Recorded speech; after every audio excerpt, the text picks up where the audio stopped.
Years ago, many years ago, in fact, in 1972, I was sitting at my desk at about 4:30 in the morning at the headquarters of the Commander-in-Chief of the United States Pacific Fleet, arranging the information that had come in over the last 24 hours into a logical order so that we could prepare a briefing for the Admiral and his staff, which would take place later that morning.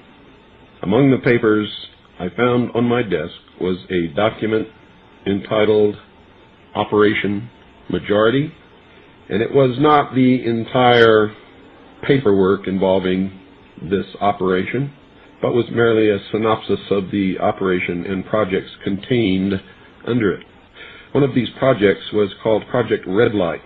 The purpose, according to this document, was to back-engineer captured extraterrestrial technology for adaptation into the United States space program. Now, I have since come to believe that the extraterrestrial portion of all of this is nonsense, but that the technology is real. I believe that many of us were shown these documents over the years so that later we would talk about it. I mean, how can you keep the existence of extraterrestrials, if they were real, a secret? And how could anyone keep quiet knowing that they had seen documentation, official government documents labeled top secret, that expressed that these extraterrestrials were real and had visited this Earth? I wanted to know just how true all of this was, and I began a program of research to find out if extraterrestrials were real.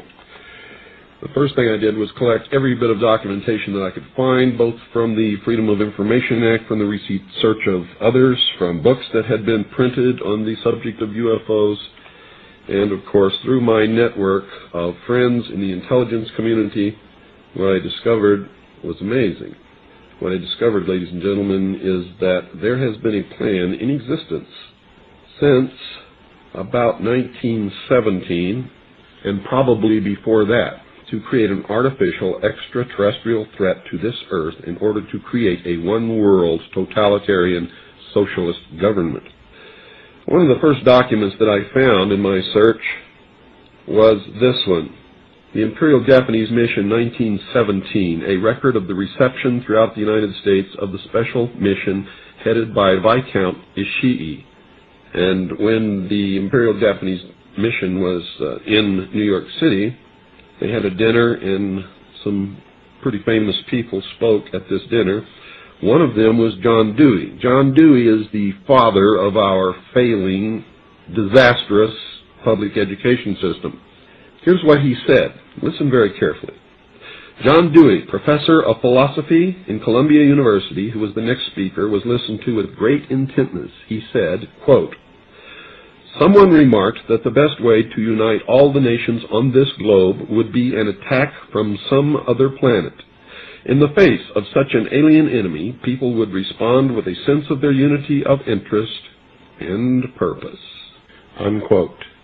Now, bear in mind, folks, that's 1917.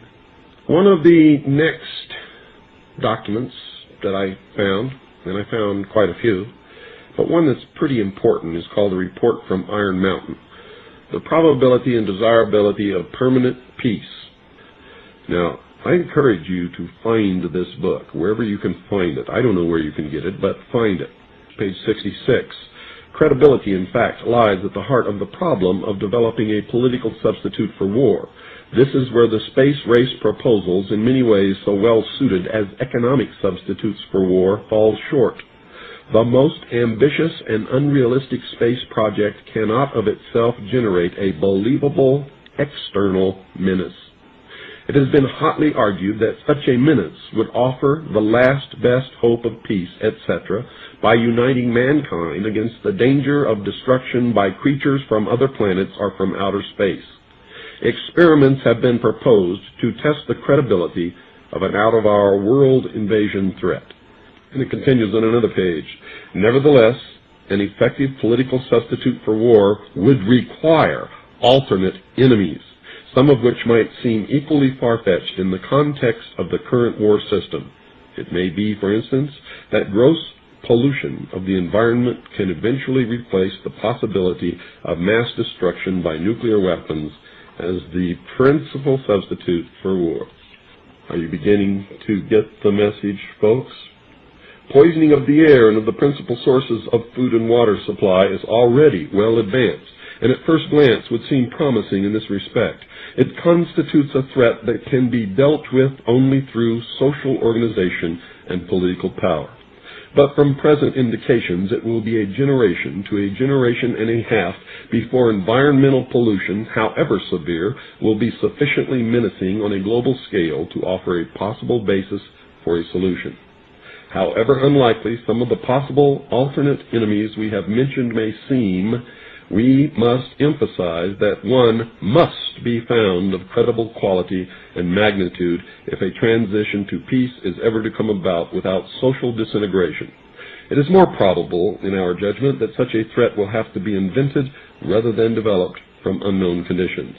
Ladies and gentlemen, they have created so many alternate enemies in order to bring about their one-world totalitarian socialist state that we don't know which enemy to believe is real or is false, or whether to just toss them all out on their ears. And I think that that is probably going to be the best solution. Disarmament is no accident. All of these bills in Congress to take away our weapons is no accident.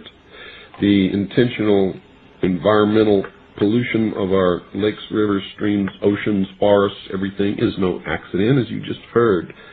These things were planned many, many years ago.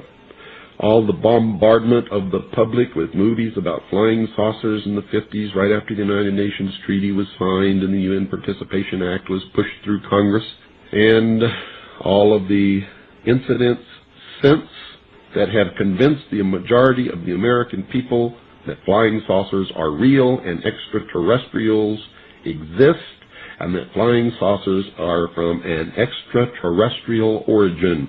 This is being promulgated in many ways, by television commercials, in the movies, in the newspapers, by creating incidents either real or imagined.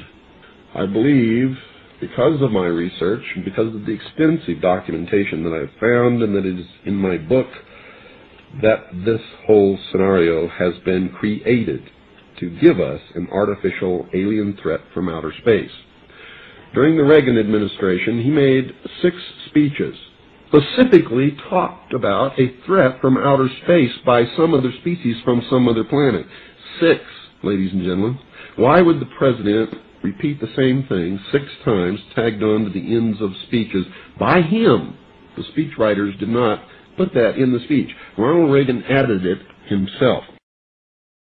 Perhaps we need some outside universal threat. I occasionally think how quickly our differences worldwide would vanish if we were facing an alien threat from outside this world. This was a powerful suggestion to implant into the minds of the people of the world that there really is a threat from some other species, from some other planet to this earth. Now, you people out there have been ignoring the UFO phenomenon for too long. It has all the earmarks of the most successful, most sophisticated mind control operation in the history of the world, and you are ignoring it. What better way to implement a plan to bring about a one-world government than to create the possibility in the minds of the people of the world that we are being threatened from some other species, from some other planet, and do it in a way that if anybody questions it or challenged it or wants to talk about it publicly, that they are ridiculed.